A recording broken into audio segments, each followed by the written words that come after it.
Right, so AEW have signed many wrestlers in their history, and it always leads to conversations about who's the best signing and who's the worst signing in AEW history. And when you're talking about the worst AEW signing ever, you'll get answers like Ivelisse or Rebel or even Melanie Cruz or Peter Avalon or someone like that. Heck, sometimes you'll hear CM Punk or Mercedes Mone as an answer from people to who is the worst AEW signing ever. But to me, there is a very clear answer to who is the worst AEW signing ever, and it's a man who debuted in a huge way in AEW, being a huge major debut for AEW, and just a signing that made absolutely no sense from the very beginning and was never going to work. I am talking about Jake Hager in AEW, the man formerly known as Jack Swagger in WWE. Jake Hager somehow managed to last just under 5 years in AEW, and let me tell you, it was 5 years too long, and 5 years that AEW fans are never getting back.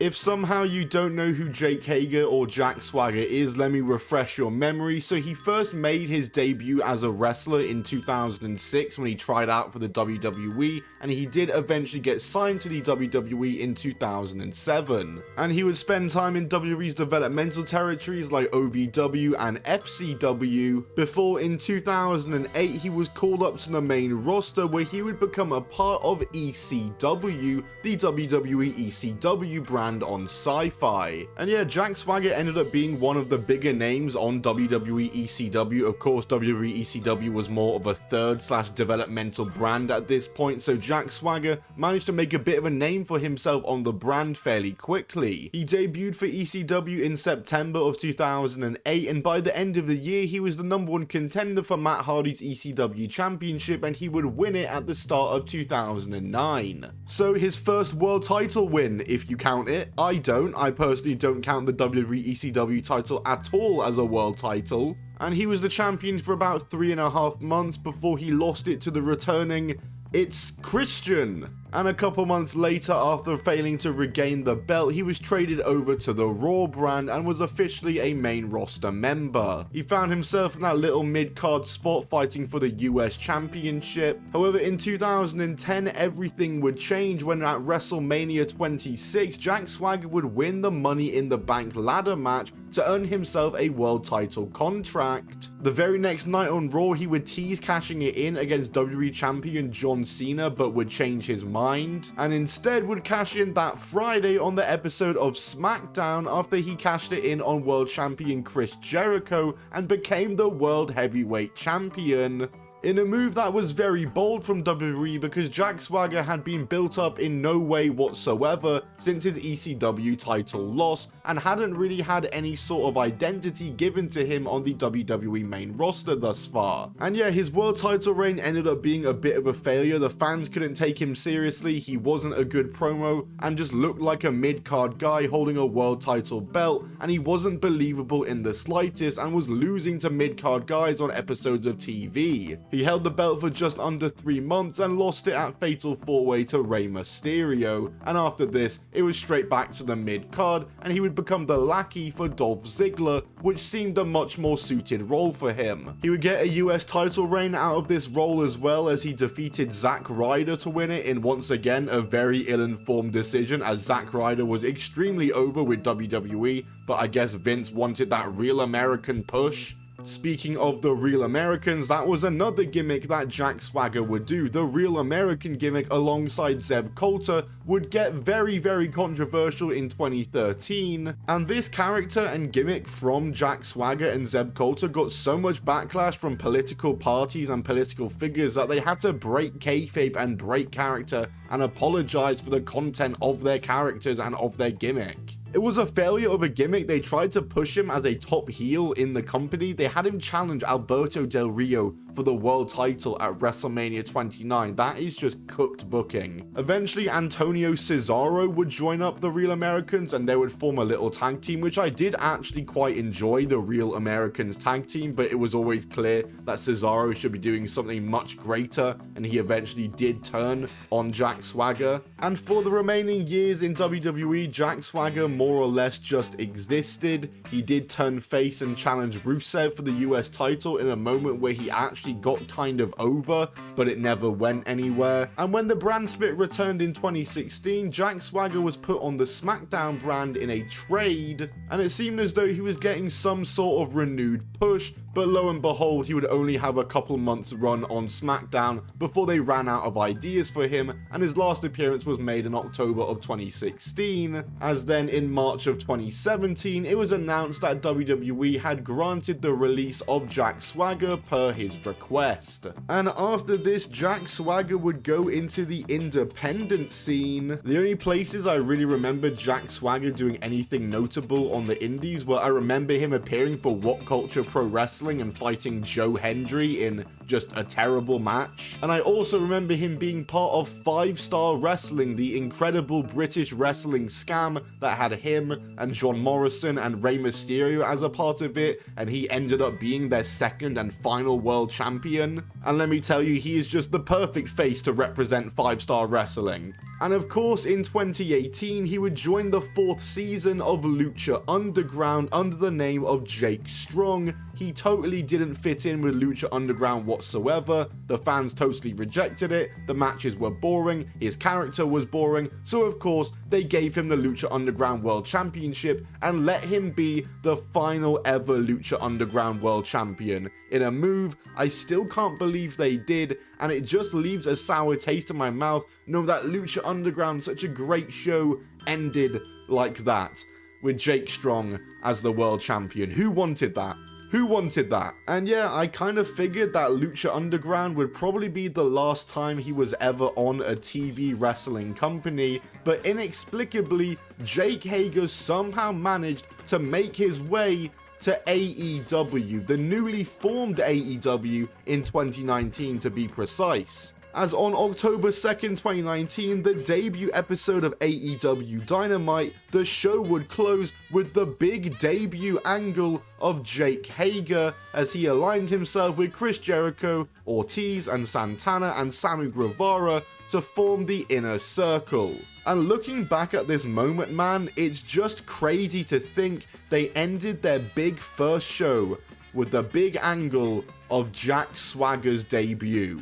It's also funny because looking back, I remember people thinking, really? Jack Swagger? You're gonna debut Jack Swagger on your first big show? Like, you're a new company, I'm willing to give you a chance here, but really? That's a strange decision. And it is, because Jack Swagger or Jake Hager is quite potentially, especially at this time, the most WWE non-WWE wrestler who was out there. Maybe other than Chris Jericho. And when AEW is newly formed and trying to build themselves as the alternative, I feel like Jake Hager, Jack Swagger is just the last kind of name you would need to sign. He's very late in his wrestling career by that point. He hadn't been too active since leaving WWE and since Lucha Underground ended. And as we saw in Lucha Underground at the end of his WWE run, he was not an exciting or compelling worker, so it's just beyond me why AEW signed him, but I think we could probably guess it was just a Chris Jericho favor hire, let's be real. So yeah, he would exist as a member of the Inner Circle, and it was always funny watching any time they would announce a Jake Hager match and watch people try to pretend to be excited about it. Like, oh my god, he's facing Cody Rhodes for the TNT title. Like, yeah, bro, that's a match we would see on Main Event just 3 years ago. That's Cody Rhodes versus Jack Swagger. Do you really care about that? I also remember him having a really boring match against Jon Moxley, and they had it be an empty arena match for the world title. It was funny being an empty arena match because it was during COVID when all the arenas were empty. And yeah, those matches I remember just not being good and being pretty damn boring, and Jake Hager solely existed to be a member of the Jerichoverse and really for nothing else. Genuinely, the one cool thing I remember Jake Hager ever doing in AEW was that MMA kind of cage match versus Wardlow during the feud with The Pinnacle. That was actually cool, and that is the only thing I can think of that he was a part of that was cool, other than Blood and Guts, which is hilarious to say that Jake Hager has a 5-star match from Dave Meltzer because of that match. He would remain in the Jerichoverse as he helps to disband the Inner Circle and form the Jericho Appreciation Society alongside Jericho, Daniel Garcia, 2.0, Guevara, Ty Mello, and Anna JAS. Remember they changed her name for that shit? And yeah, like I said, he just served no purpose in AEW. He wasn't a good wrestler, he wasn't a good talker, he didn't have an interesting character, he wasn't being pushed, and the fans didn't and never cared about him throughout his run in AEW. AEW really never tried with him, nor did they really need to, or did it seem they wanted to, and it was very clear that he was a Chris Jericho favor hire. Well, I mean, there was one thing that AEW tried with Hager, and that was his very strange gimmick with the purple bucket hat, where he would repeatedly over and over say, "I like this hat," in one of the weirdest and most unfunny gimmicks of all time that they tried to get Catch on, as he would say this every week in interviews, but it of course went nowhere. His appearances for AEW became scarce as he faded away from the Jericho Appreciation Society as they slowly disbanded. He had a match against Orange Cassidy for the All-Atlantic title in his home state in November 2023, and that's the last thing I really remember him doing in AEW, as it was reported on May 28, 2024, that he was gone from AEW. And since leaving AEW, Jake Hager has somehow got up to even more escapades and kept his name in the headlines somehow. He returned back to the independent wrestling scene where he wrestled occasionally, but what he's most been known for since leaving AEW are his various tirades against AEW and Tony Khan on social media and in interviews. As in a series of now deleted tweets, Jake Hager would go absolutely crazy at his former boss Tony Khan, saying that Tony Khan threatened his job for his support of Trump and called him a communist, even threatening to post proof of the latter. And Jake Hager's tweets were of course deleted, and as a result from his tirade, it was announced by Blitzkrieg Pro Wrestling, who he had an appearance with, that he would no longer be appearing for them, so it's very clear why he deleted his tweets. And then recently, Jake Hager would reignite AEW drama once again when he did an interview with Chris Van Vliet, where he told more of his issues with Tony Khan and spoke about an incident that took place at an AEW talent meeting. Well, anyways, I always find a way to say this every day, so I think everyone should too, say fuck Tony Khan. I could tell that he didn't want me there. He offered me like a year and a half. I was like, bro, I just did Stadium Stampede twice. Like, don't act like Stadium Stampede didn't put AEW on the map. I was in the debut episode. I was the big spoiler, and you offered me 18 months after all that. So it was that and the way that he started running the business that it really, like, he wasn't a professional. Like, after all the Punk shit that went down, the boys got together and we had a meeting, and this was the boys only, no office. All right. And we're all like Sting's in there, Show, Jericho, Bryan, Mox, they're all standing at the front, kind of like talking us through this shit. And lo and behold, who comes into the room storming in? Daddy's little billionaire. And he's like yelling at us because I think it was Dax and Cash and Wheeler didn't want to come in. They didn't like the storyline, so they refused to come to TV that day. And he was like, listen, I'll put you in a 6-man 6 minutes before the show, and you're going to do it.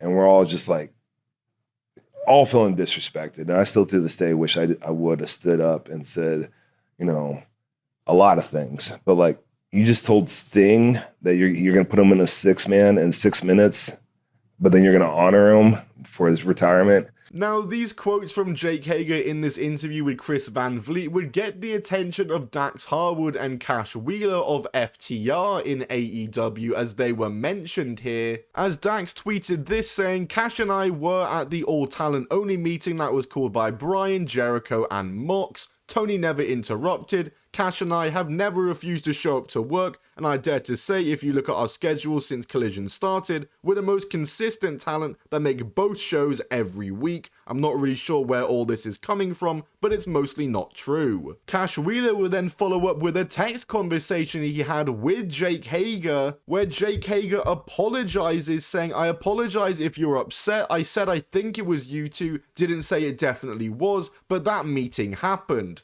Cash Wheeler responded saying, I know, but to say I think and then actually say our names make us look like assholes, and it wasn't even us. We're assholes, but we show up for work. Jake responds, "I apologize, I shouldn't have said your names, especially when I didn't know for sure." And then Jake Hager would quote this on Twitter saying, "The meeting happened, FTR was not there, they can't deny the story no matter many text messages they post. Meanwhile, the story wasn't even about them, hashtag SMDFTB. I don't know what that means, but bro, you're literally apologizing to them in text, saying, oh, okay, actually, maybe you guys weren't there. I didn't say it was definitely you guys that weren't there. And now on Twitter, on public, you're trying to act all tough, but like, nah, you were there. You can show all the text you want. It's fine. But nah, bro, you're showing two different sides from your text to your tweets. Just keep it consistent." Personally, I wouldn't take anything Jake Hager says without a grain of salt, and I advise you to do the same as well. But yeah, that's about all the Jake Hager drama that took place recently, and as for Jake Hager's run in AEW, like I said at the start of this video, and probably the title of this video,